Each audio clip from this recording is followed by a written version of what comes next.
Hello, King. Who's this? It's your grandmother. You're dead. In a way, yes. Now listen. Are you still there? I'm still here, Grandma. Yes? Come to the old house tonight. There's quite a few people here who'd love to see you. Stop it!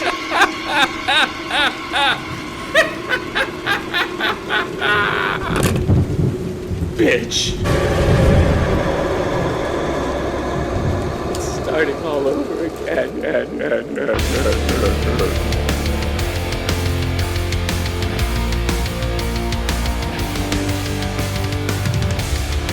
Welcome to HM 101's Halloween Dinner Theater, featuring 4 spine-tingling tales of terror, as well as the fantastically frightful biographical narrative of the great King Diamond, from their oozing formation through 1989's conspiracy. It's going to be fun. I'm your hostess with the mostest, Evil Erin. If you have any questions, please leave them on a fucking voicemail, for the love of fucking God, which you can fucking do at podcasters.spotify.com/pod/show/Heavy Metal 101 podcast. Or, I suppose you could also choose to reach out to us either via email or social media. The links are in the show notes. Got it? Now, on with the show.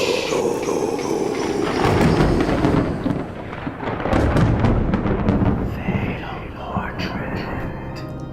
7 years have gone. It can no longer be left undone. The candle must be burned again, and pain must follow the unholy flame. So burn, burn, burn, and free the spirit from its chain. It was many, many years ago when X unleashed the spirit of Molly. Her eyes filled with pain and tears, she spoke but one word. The word Jonah is her mark. She's branded. Realizing that the spirit of Molly had a story she was somehow unable to tell, X desperately searched his cluttered, ancient house, casting blindly for something which might release the pained spirit from her mystical bonds. In the attic, I was searching by the moonlight. What would I find? Old and gray from dust, I felt it staring back. Oh, that book. X came across a moldering, ancient book in the attic, pages yellowed with age. In this book was a spell that could release the spirit so that she might finally tell her tale. X read the words aloud.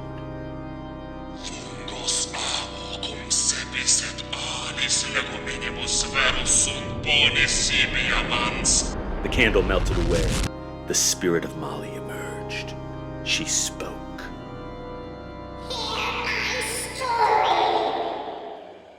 7 years earlier, Molly and her mother, a wicked, confused woman, had lived in this very house. Mrs. Jane kept her poor 4-year-old daughter locked away in the attic until she eventually died there. Regretting her daughter's death, Mrs. Jane painted a portrait of Molly, feeling that, in some way, this could erase her crime. It could not. The enraged spirit now was able to use the portrait to communicate directly to her mother. You're gonna go beyond too. May pain and darkness know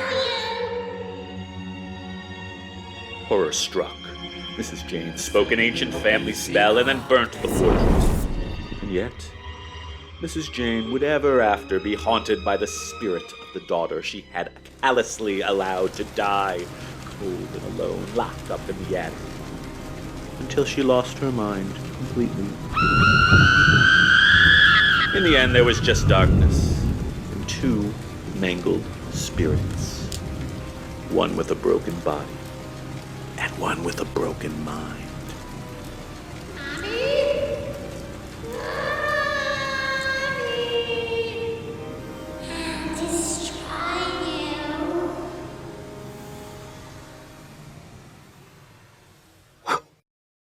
Meanwhile. John! Eric! Boo! Did I traumatize you? I'm deeply traumatized. I know you have those famously delicate sensibilities. Very, very delicate. So welcome to your very first HM101 Halloween Spooktacular. You've made it. Hey, thank you so much for having me. It's nice to be here. Well, this is the big times, John. This is the show. You feeling frisky? Yeah, that's the word we're gonna go with, is frisky. You're looking frisky. Thank you. Missouri John is a frisky John. No doubt. So, were you aware that we are ghosts? No. Yeah. So, according to the through line of HM101 Halloween Spooktacular mythos, you and I are absolutely hella dead at this point in the chronology.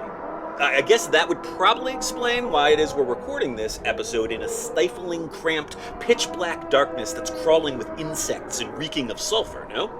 Yeah, I mean, we're fully in hell, right? Yeah, and yet we persevere, because, hail great and glorious Satan, it is time to talk about the greatest subject of all the subjects, King Diamond in the 1980s!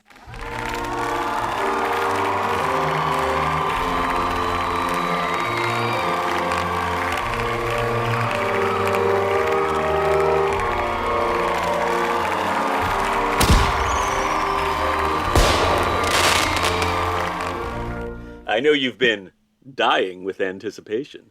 So, John, are you excited to talk about King Diamond? Because I am so fucking excited to talk about King Diamond. I can't hardly stand it. I'm not dreading talking about King Diamond. Oh, that's like a 9 on the John scale. That's pretty good.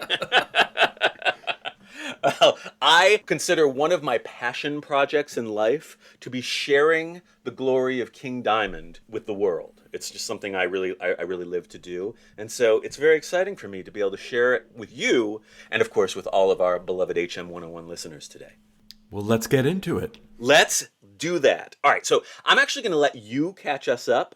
I think we definitely need one of those previously on Heavy Metal 101 type of segments. So it's been quite some time since our season number 2 Merciful Fate episode. So, Mike, could you remind us all about those terrible times that marked, at least temporarily, the end of Merciful Fate, which were followed by the glorious ascension of quite possibly the single greatest band of all time?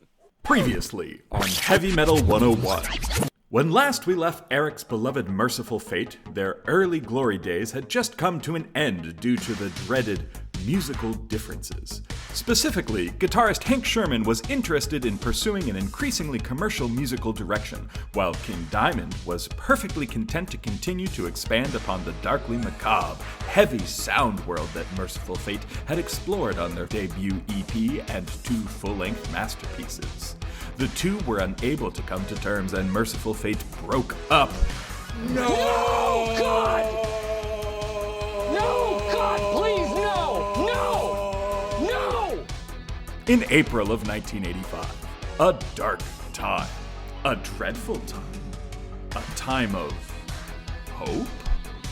Sherman would form the ultra-polished pop metal project Fate, while King, guitarist Michael Denner, and bassist Timmy Hansen would remain together, joining forces with two brilliant Swedish musicians, guitarist Andy LaRocque and drummer Mickey D, creating perhaps the most magically maleficent musical project of all time. The band named for its corpse-painted frontman, King Diamond.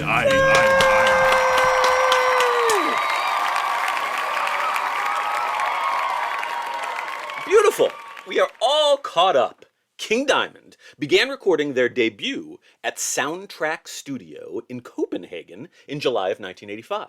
Surprisingly enough, prior to releasing that first album, the first King Diamond release was to be a Christmas classic? John, does that surprise you? What? Yeah. That doesn't make any sense. I know. The whimsically delightful non-album track, No Presents for Christmas, penned by Diamond and guitarist Michael Denner, was released, appropriately enough, on December 25th of 1985. How fun does that sound, a King Diamond Christmas song? I mean, I am intrigued. Well, I can assure you that at some point when we do a heavy metal seasonal music episode, that will be foremost on the list. So we'll get there. Well, I look forward to that. Yes, I do as well. So, I mean, I think we can firmly establish that King Diamond is absolutely the reason for the season, right? I mean, that's why I celebrate. That's why I celebrate as well. Okay, we're going to leave it for now, but it really is a tremendously fucking fun song, and it is most definitely my very favorite tune to blast during those cold winter months. Okay, so the first King Diamond album, Fatal Portrait, was released on February 17th, 1986. And, like all King Diamond albums, it is fucking fabulous. Unlike most King Diamond albums, however, it is not a full-length horror concept album. That said, the entire first side, in combination with the closing track, Haunted, tells a frightful tale about the titular Fatal Portrait. Though the remainder of the album is unconnected, this was the first inkling of the narrative horror concept template that KD would take and run with on future albums. John, were you aware that King Diamond albums are an assortment of horror-themed concept albums? I was getting that vibe, just from what I've been introduced to by you. Good. We like theater, right? We're theater kids. Yeah.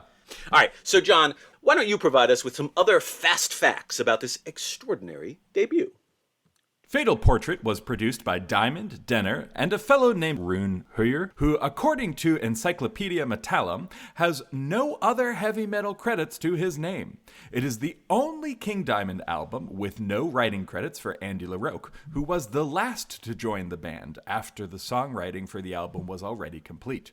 Music and lyrics for all the songs are credited to King, except Charang, Halloween, and Haunted, which are co-credited to both Diamond and Michael Denner. John, well, I'm sure we can both agree that artistically, this album is an absolute stone masterpiece. I know you're a capitalist swine, and always appreciate learning how well an album did commercially, no? I fully am not in anything that I do if not for the money. That's you. That is so you.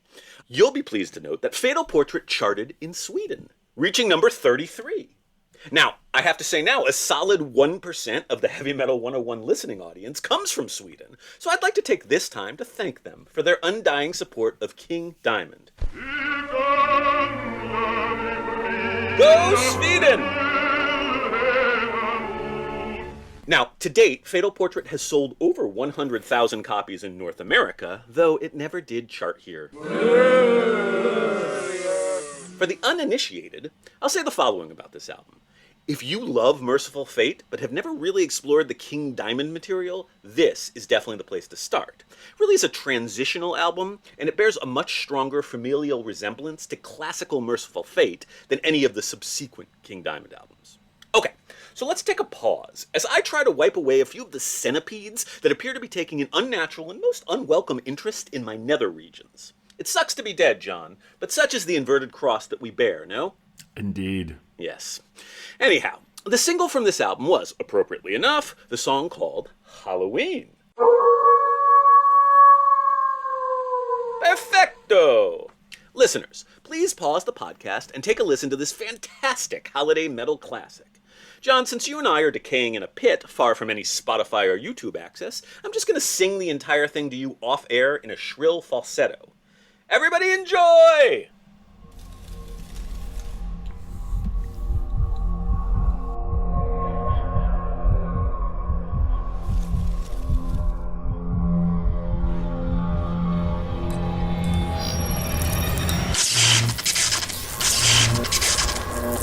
And now, we proudly present our second scary tale of tragedy and terror. The Story of Abigail.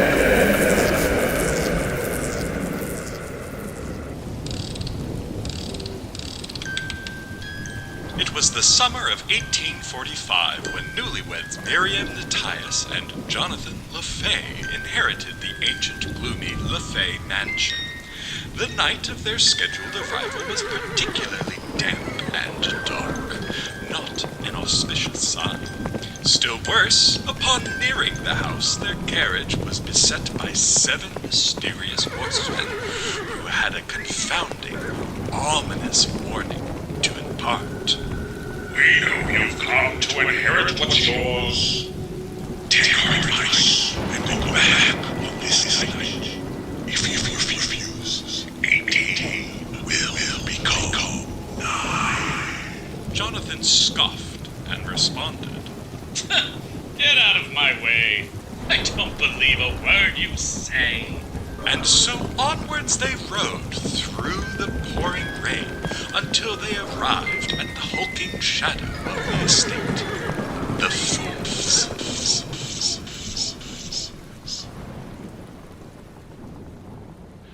Jonathan and Miriam passed their first night in the LaFay home without incident. However, it was on the second evening, while Miriam fitfully slept, when Jonathan, still awake, suddenly felt the room go ice cold. In terror, he realized that there was another presence in the room. Jonathan was about to meet Count de la Fay, the family ghost. The specter of de la Fay bid Jonathan follow him down into the crypt below the house. Deep down the slippery stairs they went, where de la Fay showed Jonathan the sarcophagus of a child, Abigail, and told him, Abigail has been here for years and years, stillborn. The spirit of Abigail is inside your life. One way you can stop the birth of evil itself. You must take her life now. Without warning, the scene in front of Jonathan changed, and he was transported back to the 7th day of July, 1777. He sees de la Fay, enraged, having discovered that his pregnant wife had been unfaithful to him and that the child in her belly was a bastard. He watches in horror as de la Fay pushes his wife down the stairs, breaking her neck and resulting in the stillborn birth of baby Abigail, a child born dead. De la Fay goes on to unceremoniously burn the corpse of his adulterous wife, but is struck with an uncontrollable urge to preserve the body of the baby. The mummification of her corpse is the last gruesome image Jonathan sees from that dreadful day, and thus ended Jonathan's vision and his visitation from the family ghost.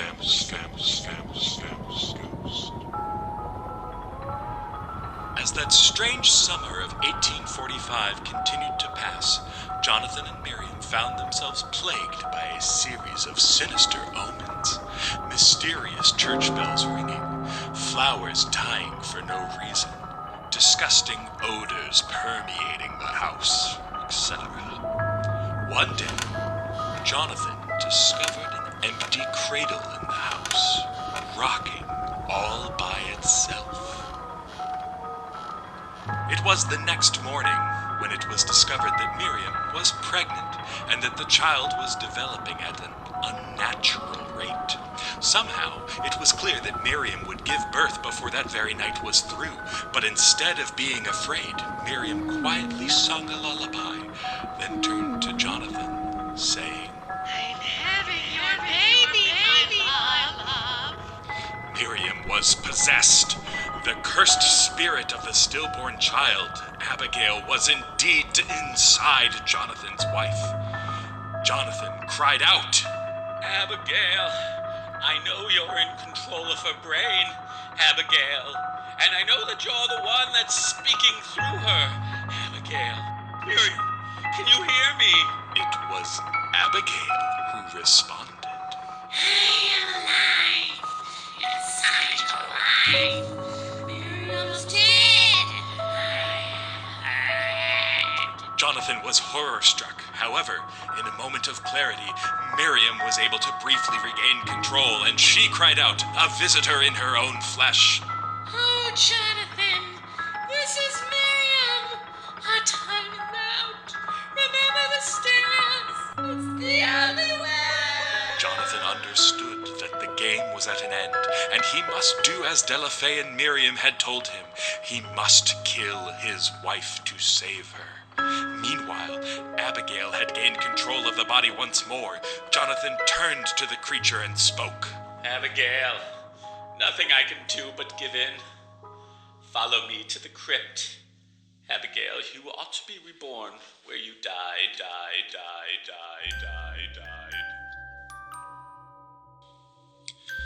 And so Jonathan and the creature who had been his wife made their way to those fateful stairs leading downwards into the chill darkness of the family crypt. Jonathan knew what he needed to do, but still he hesitated. Alas, Abigail did not. It was Jonathan who was pushed down the stairs by the fiendish spirit, and he died instantly. And so poor Miriam was left to give birth to the decrepit spirit.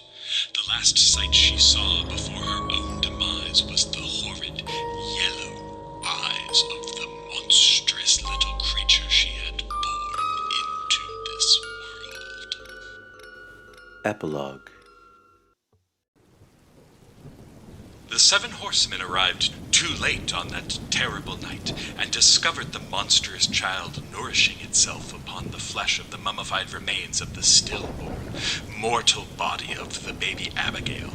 In horror and disgust, the horsemen took the demonic creature to a chapel deep within the forest, where they drove 7 silver spikes into the body, prior to burying it in the earth. Perhaps this finally would end the spirit of Abigail? Or perhaps not. That's the end of another lullaby. Time has come for me to say good night. John, I am certain that you and I can both agree that in a just world, listening daily to the masterpiece that is Abigail would be a requirement across all levels of the American public school system, correct? I feel like I have a couple other things I'd maybe prioritize above that for our public schools, but you know what? Sure. Good. Of course, all that having been said, this is not a just world, and I was only able to ask you to listen to a few of the songs from this indispensable work of musical art. So what did you think of certified bangers like A Mansion in Darkness and The Seventh Day of July, 1777? I mean, I enjoyed these songs. The thing that stuck out to me was the level of playing from an instrumental point of view, but also just the variety of things that they were doing, like the tempo and meter fluctuations, the different qualities of the sounds. It was just like, it was diverse even within each individual track in a way that was very engaging and interesting and not predictable, which I appreciated.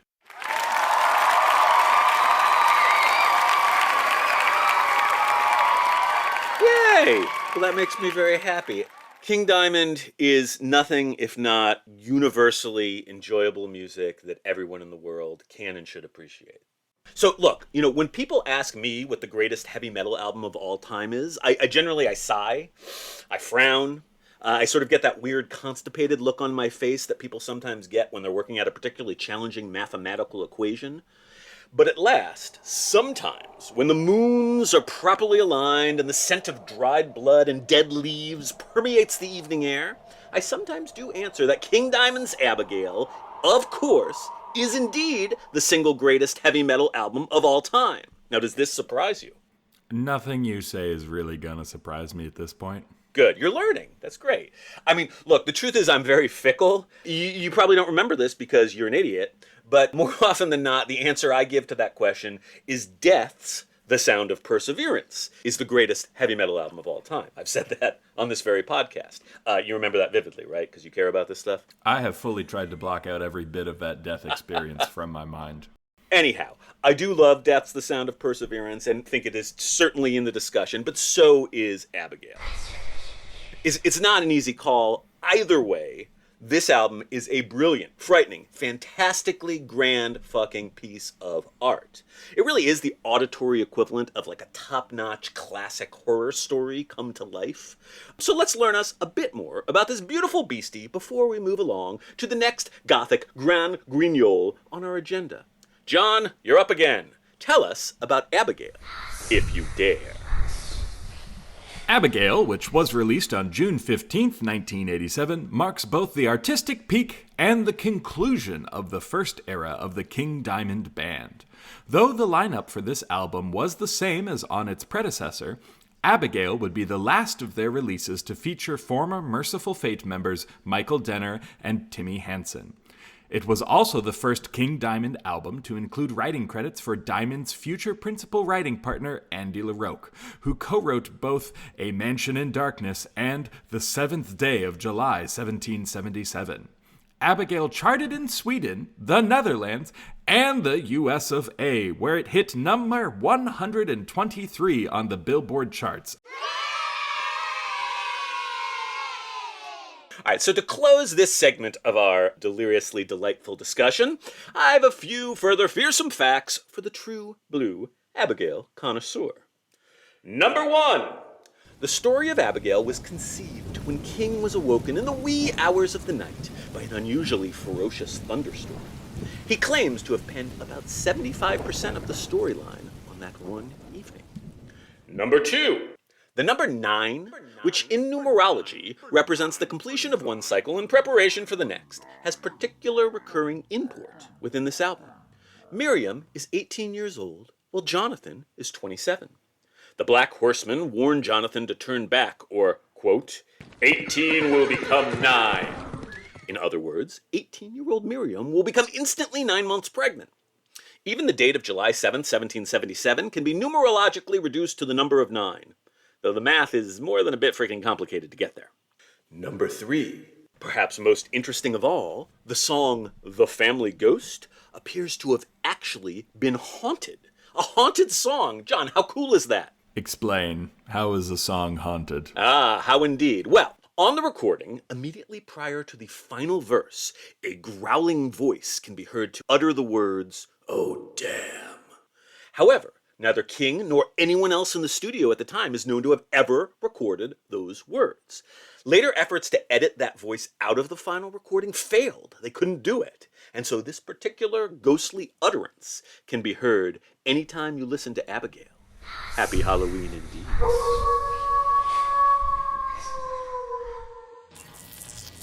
Our final tale of treachery is sliced into 2 delectable parts.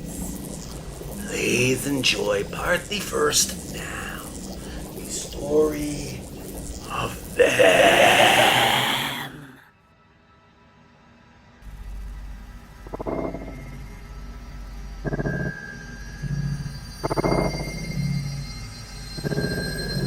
Look, the old bitch is back. Yeah, finally we'll get some company again. The attic room has been locked up for far too long. Just like the old bitch herself. She's on time, though. Why that silly wheelchair? Oh, she's pretending as always. But she does make a good cup of tea. We open upon a boy, King, his younger sister, Missy, and their mother, welcoming Grandma home following her extended stay at a mental asylum. King asks how her vacation was. Grandma replies that It could have been worse, but with them by my side, in the twilight they sang me the old lullabies. King asks, Grandma, who are they? to which Grandma responds. Never mind, you dirty little brat. Later that same night, King investigates strange noises and eerie laughter he hears coming from Grandma's room up in the attic. Peering through a keyhole in the door, King sees Grandma, seemingly all alone, but having a tea party. Cups appear to be magically floating through the air all around her. Grandma notices King at the door, and suddenly the cups crash to the ground. The door opens and Grandma calmly invites King into the room. She sits him down upon her rocking chair and says, Look me deep in the eyes. You will forget what you saw here tonight. I will let you in on the secret of this house. The secret of Amon. That's what we call this house. Now I want you to go back to sleep. Now go back to sleep, my dear. It's the following Friday night when Grandma awakes King in the middle of the night and invites him back into her attic room, where she is having yet another tea party. His mother is there as well, but in a trance. King watches, in a trance of his own, as his grandmother cuts his mother's hand with a knife and allows the blood to flow into her tea kettle.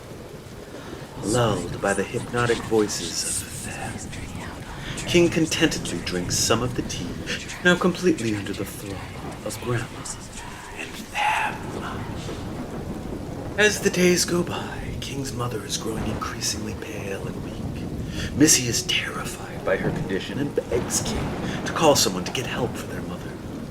Still deep in his trance, King not only refuses to help, but also cuts the phone line. Missy is horrified. Later that night, a furious Missy interrupts the nightly tea party, screaming and crying when she sees the condition of her mother, who is entranced and being drained of still more blood for the tea. Enraged by the interruption, Grandma grabs Missy, planning to carry her down to the fireplace and to burn the child alive. In the ensuing struggle, Missy shatters the teapot, infuriating them, while the destruction of the teapot allows King's mind to slowly return to him. It isn't in time. He watches, still in a helpless fog, as they chop Missy up with an axe and then toss her remains into the fire. Confused and terror-stricken, he manages to stumble outside before fainting. Upon awakening, King is himself once more, though overwhelmed with grief and anger. Now pretending to still be under her control, King manages to lure Grandma outside, where he has come to realize that their power is weakest. He then turns on Grandma, grabs her cane, and beats her to death. With his Missy and Grandma now both dead, and the fate of his mother unknown, King collapses, mind and spirit shattered. The next morning, the police arrive, finding Grandma dead, but unable to find any trace of Missy. A nearly catatonic King is put into an ambulance, where he speaks with a psychiatrist, Dr. Landau, to whom he attempts to tell the entire fantastic story. Dr. Landau doesn't believe King's story, and he is eventually sent away to the very same asylum which once housed his grandmother. Epilogue. It is many years later when King is released from the asylum and returned to Amon. Upon his arrival, he is greeted by a familiar face at the door. Grandma? I knew it was you at the door. I saw you from the window. Now come inside, my dear. It's good to see you again, despite what you did to my throat. They are waiting upstairs. Come.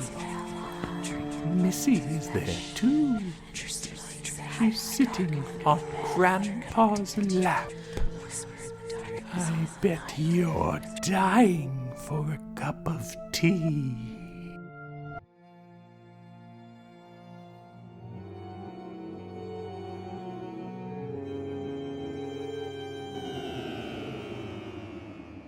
King fucking Diamond! Holy crap! John, are you ready for us to go out with a double-barreled bang? Let's do it. Yes! We've got not just one, but two absolutely amazing interconnected albums to discuss. From 1988, Them, and from 1989, Conspiracy. Are you totally freaking out? Because I am totally freaking out. I'm freaking out, man. I feel like dancing a macabre little jig. I mean, as should probably be clear from earlier discourse, when people ask me what the best King Diamond album is, I'll generally say Abigail. And to be frank, when people ask me what my favorite King Diamond album is, I'm more often than not drawn to albums from the late 90s and early 2000s, like Voodoo and House of God, which are particularly near and dear to me. And yet, there's pretty much no other music on God's green earth that affords me as much pure, perfect listening pleasure as the macabre, magical diptych that is Them and Conspiracy. John, I assume that based on your preparatory listening, you're feeling pretty much that exact same way? Yeah, that's a good assumption. Excellent, excellent. I like to make assumptions that are proven correct. So great. Diamond really doubles down on the rich narrative theatricality on these albums, which really and truly, they do feel like oral horror movies. Simultaneously, the songwriting is just so good. From Them, for instance, we get arguably Diamond's most famous tune, the majestic Welcome Home.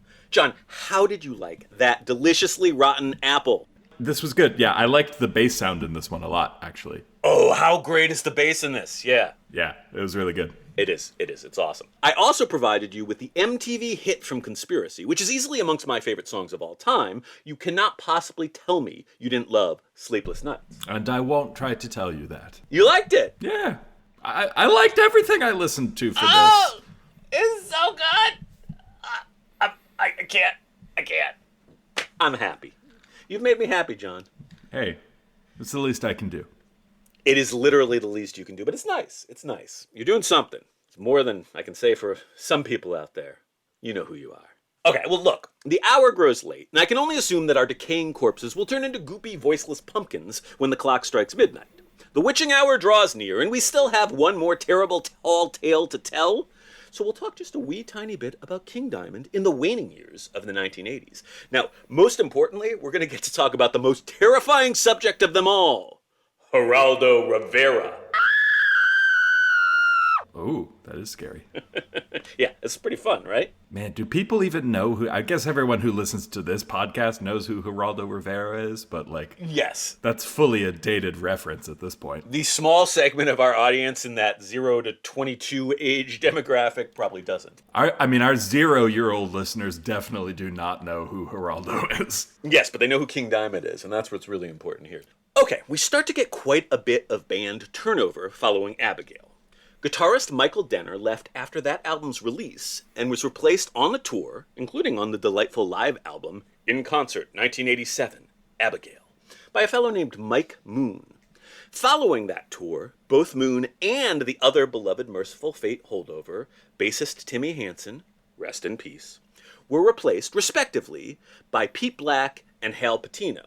So it's Hal Patino that was responsible for that lovely bass sound that you really enjoyed, Welcome Home. Got it. Go Hal. Yeah. This was the lineup that recorded Them, which was released in Europe on June 20th, 1988, but not until September 13th in the US. Hey, John. Hey.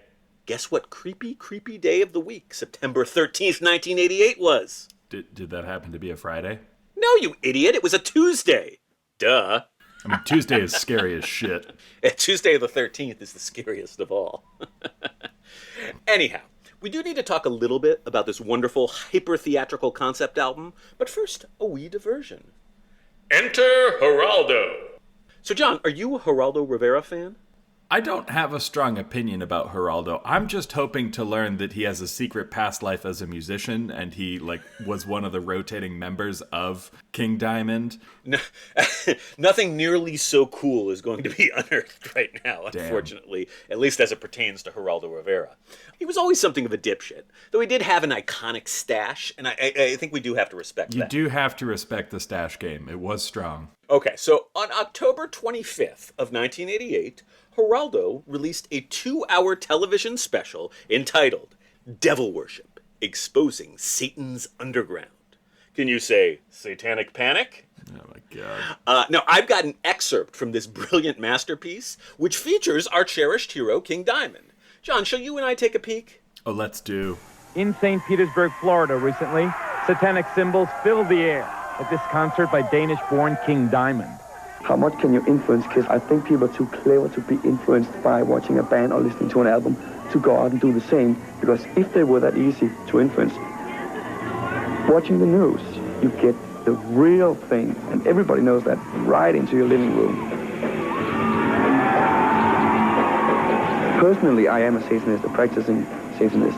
But we never tried to preach that religion to anybody. Bull.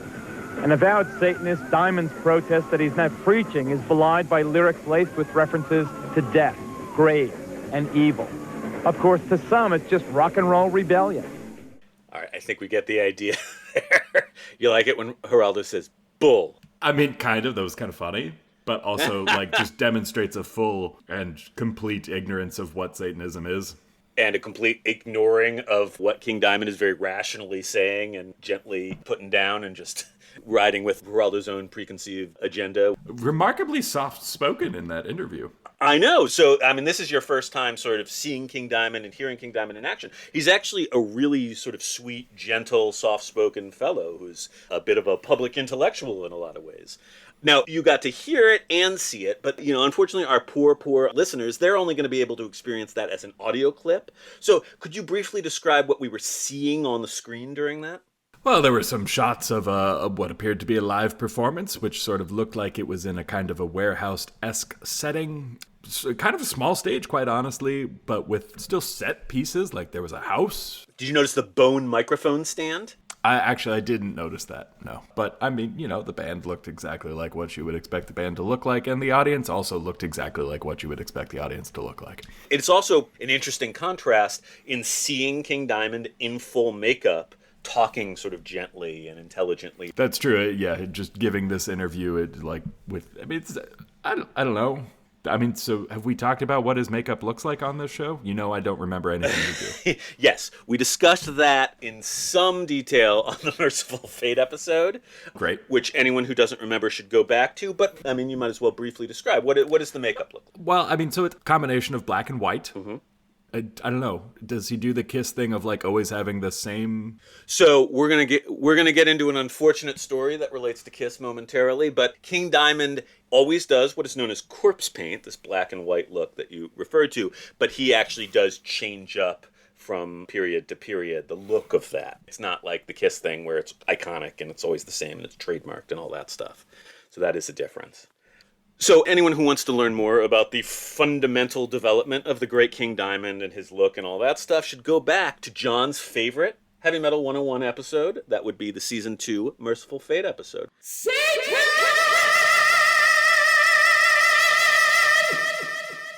Right, John?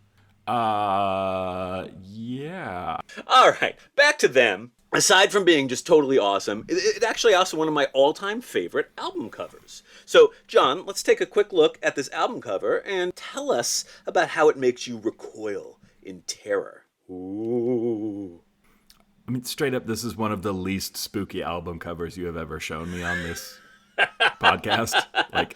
It's a Victorian mansion on top of a hill at night with a full moon and the word them in a very, very, very, very dainty font. Scary. I mean, I'm looking at a very small picture on a shared screen. Is there like a secret skeleton somewhere that I can't see? There is fully nothing haunting about this image. Except for everything. There's literally this. I look at this and go, I bet that's probably worth like $500,000 now. Like, be like make for a nice Airbnb. Yeah. I thought you might respond in that fashion. I mean, the thing I love about that album cover is it's really understated. It's beautiful. I think it's a nice picture, right? Like it's well rendered, it's artistic and all that. But any horrific element is just subtle and implicit. The color scheme is chilly. It's dark. There's a moon. It's very much like the cover you would find on a collection of classic Gothic horror stories, rather than like a death metal album or something like that. I find that charming. I'm so glad it charms you. I am charmed every time I look at it. Look, so like basically all of the iconic Merciful Fate and King Diamond albums, this cover was designed by Studio Zion, which was comprised of the Swedish artists Thomas Holm and Torbjorn Jorgensen. I think it's amazing stuff. You think it's amazing stuff? I didn't say it was bad. It's a pretty cover, right? I just said it's not scary. Okay, so you weren't scared. Was I supposed to be, though? No, probably not. I mean, that's what's cool about it. It's like, should I be okay with this house? Is there something mysterious underneath the surface? Anyway, I like it. I like it a lot. You're one of those people who really enjoyed, like, trying to figure out the subtext of novels that authors never considered, aren't you? That is correct, yes. Yeah, I hate you. I hate me too. Well, so Them hit number 89 on the Billboard Top 200 chart. This was actually King Diamond's highest ever placement. So go team! Woot woot! Now the big ticket item, culturally speaking, is the aforementioned Welcome Home, which has a great MTV video and, much, much later, was prominently and delightfully featured in the film Clerks 2. John, did you ever see Clerks 2? No. Oh. Love Kevin Smith, love Jay and Silent Bob, fully have never seen any of their work. I've listened to interviews. Yes. You've never seen Clerks? To interviews. No. Oh. Yeah, I know. It's a giant hole in my knowledge of our culture. Wow. Okay, well, all that having been said, I actually don't really remember that much about Clerks 2. It was fine. You know, it's a sequel. But the particular scene featuring Welcome Home by King Diamond, it filled me with a profound and eternal love for Kevin Smith. It's a great scene. It was definitely the standout moment of Clerks 2. Now, I'm not going to do an official listening break here, but for those who might want to get into the spirit of the season, I am including a link to the Welcome Home video in the show notes. Please do check it out. It is fucking magical. Okay, so before we come to our final album under discussion for this episode, allow me to provide a couple of chronological significant King Diamond notes from this period. On November 11th of 1988, King Diamond released the compilation EP, The Dark Sides, which included the wonderful early single we previously discussed, No Presents for Christmas, as well as some fabulous B-sides. The Lake, in particular, is a personal fave of mine. It's a great tune. Would otherwise be a cool but relatively unremarkable collection of rarities were it not for this release, resulting in one of the darkest chapters in the life of young Eric. John, are you ready for me to unpack some childhood trauma? Oh, good. I love being an unlicensed therapist. Wait, I'm going to lay down on a couch. Hold on. So, the cover of The Dark Sides features an image of King in his beautiful, aforementioned corpse paint makeup. Side note, those who might not be aware of King Diamond's iconic look, as previously mentioned, really should go back and listen to our fucking classic Merciful Fate Season 2 episode.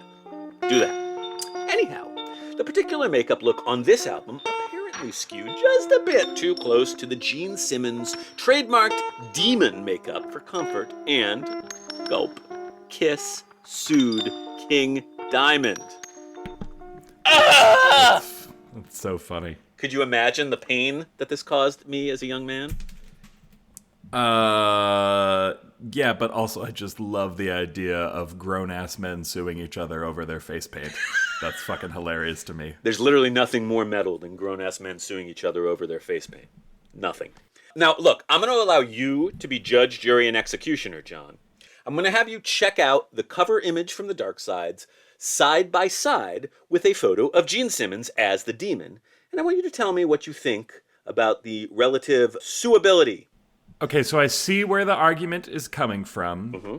This is harder than I expected it would be. if I'm honest. But I think there is enough of a difference between what King Diamond does and what Gene Simmons does to say that this is not a violation of any particular copyright that Gene Simmons might own over that face paint.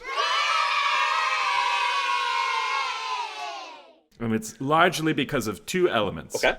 The weird penis-shaped circles on King Diamond's forehead and the black around the mouth. I think those two elements make it distinctly, and kind of the lack of symmetry, make it distinctly different enough from what Gene Simmons does. Okay, good. But you would agree that there's a familial resemblance, and like you can see why. There is a familial resemblance, Yeah. but I think it is not enough to say that he violated any sort of a copyright or was attempting to directly copy. Excellent. I feel really great about that. That having been said, I obviously, as you can imagine, I still haven't really gotten over any of this. I mean, King Diamond getting sued by Kiss is almost as bad as when about a decade later, Alice Cooper went and sued Kiss.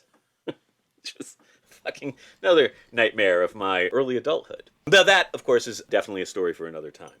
Anyhow, the good news is that King Diamond simply went on to change his makeup, the lawsuit was dropped, and all was well within the dank realms of all that is dark and unholy once more.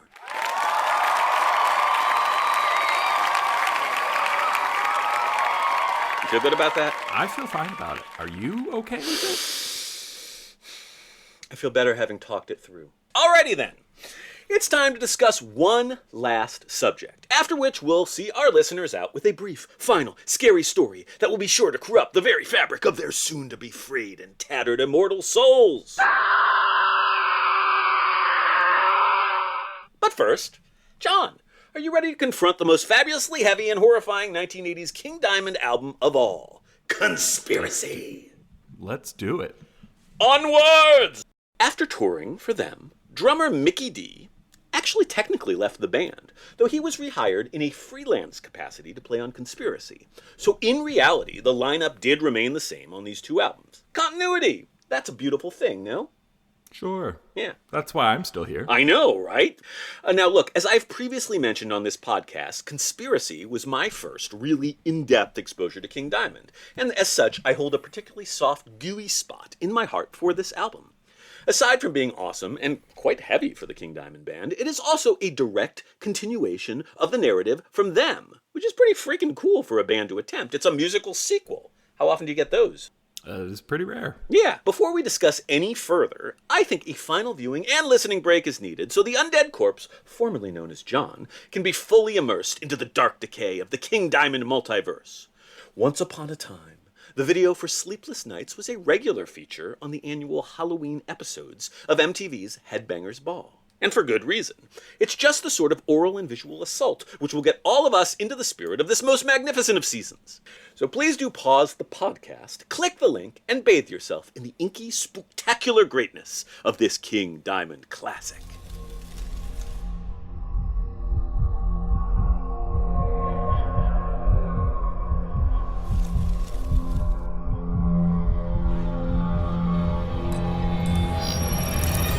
Holy fucking goddess. How amazing is that song, John? That's a good song.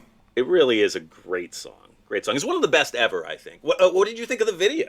There was kind of a lot going on. It's definitely a classic MTV cut scene sort of video.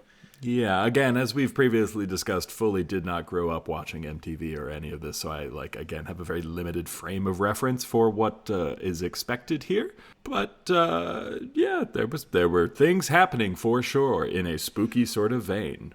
Yeah, would you agree that the imagery was appropriately spooky and macabre to sort of underpin the song's text? Yes. Yeah, I mean, it's cool. The band looks great, very theatrical, black and white, jump cut scenes to sort of scary silent film sort of vibe. It's so great. You can see why basically every Halloween that's going to be the thing that shows up on Headbangers Ball, right? Yeah, that tracks. Yeah. Okay. So we've got that final spooky short story on deck. So we're going to wrap this up so everyone can cozy up by the fire, sip on their arsenic-laced cocoa, and hear the soothing strains of the tale of Conspiracy as they drift painfully off to everlasting torment. Conspiracy was released on August 21st of 1989. As I already mentioned, the band is the same on both albums, though I also want to shout out producer Roberto Falcao, who not only co-produced both albums, along with King Diamond, but who also shared keyboard duties with King on both as well. I should also note that Andy LaRocque, for the very first time, got a co-producing credit on Conspiracy. Also, this is the only King Diamond album that has a writing credit ascribed to Richard Wagner, whose bridal chorus from Lohengrin makes an appearance on the wonderful track The Wedding Dream. John, were you expecting a Wagner cameo on this episode? No, fully was not. Yeah. The King, he contains multitudes. Anyhow, Conspiracy should have been a #1 pop hit everywhere, obviously, but it did manage to chart at number 111 on the Billboard Top 200, so that's something. It did also hit number 41 in Sweden. Go Sweden! And number 64 in the Netherlands. So that's pretty cool, right? Sure. Yeah, they love King in Northern Europe. It's like a thing. All right, we've talked it all through. King fucking Diamond in the 1980s, Hollow fucking Ween. Spooky, spooky, spooky. In case this wasn't clear, let me say here and now that this really is some of my all-time favorite music making ever. I absolutely adore all of the albums we discussed today, and everyone should spend the rest of the Halloween season immersed in this incredible music. I would also like to point out to all that some of King Diamond's very best work was still yet to come. And so while the 80s is often viewed as something of a golden era for the band, that which came after is also utterly extraordinary, maybe even more so. John, I assume that you'll be waiting with bated breath for our next King Diamond deep dive? Well, the good news is that since I'm dead, I have no lungs and can neither hold nor intake any sort of breath, so I'll just be sort of sitting here rotting for all eternity, waiting for whatever comes next. So really, your death state and your life state are very similar in a lot of respects. Almost indistinguishable. Now, meanwhile, I feel the last of my putrid flesh dissolving away as we speak. I do think the end approacheth. The grotesque corpses of Eric and John out. We are turning to goo.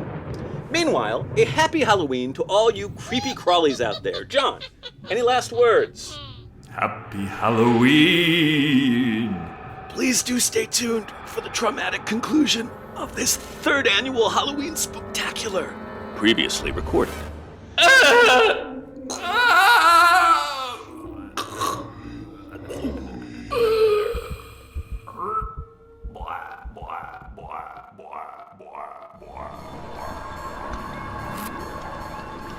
And now, for our fetid finale, we proudly present to you our beloved, soon-to-be-deceased fans, the putrid parcel of true terror that is Conspiracy.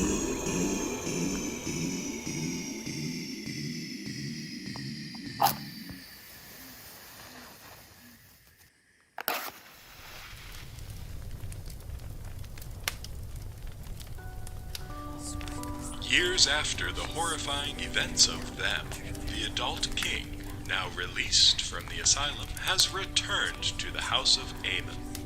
After attempting to commune with the spirit of his dead sister Missy, King strikes a bargain with them. He will return control of the house to their power in exchange for the ability to see his sister again. Meanwhile, as a condition of his release, King still is under the care of the sinister Dr. Landau. In therapy, Landau suggests that it is time for a visit from King's mother, who had indeed survived the events of them, to the house.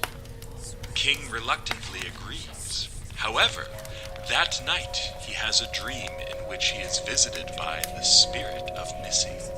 In the dream, he learns that Landau's plan is to marry his mother and to take Amon for himself. The following day, Dr. Landau and King's mother arrive at the house. King has decided that he will hand his mother over to them once and for all. But Landau and his mother have other plans. King is ambushed and sedated by the pair. They then visit a crazed priest, Samael, who they convince that King is possessed by Satan and must be destroyed. In an aside, Landau tells Mother, Soon the house belongs to us, my dear, and King will be gone forever. Isn't it just Evan? And so, the terrible plan unfolds. King, still alive, is placed into a coffin, which is then nailed shut. He is burned alive. In his final agony, he utters one last curse. Whenever dark is near, I will return from the grave to hunt you, God-forsaken whore! Happy Halloween.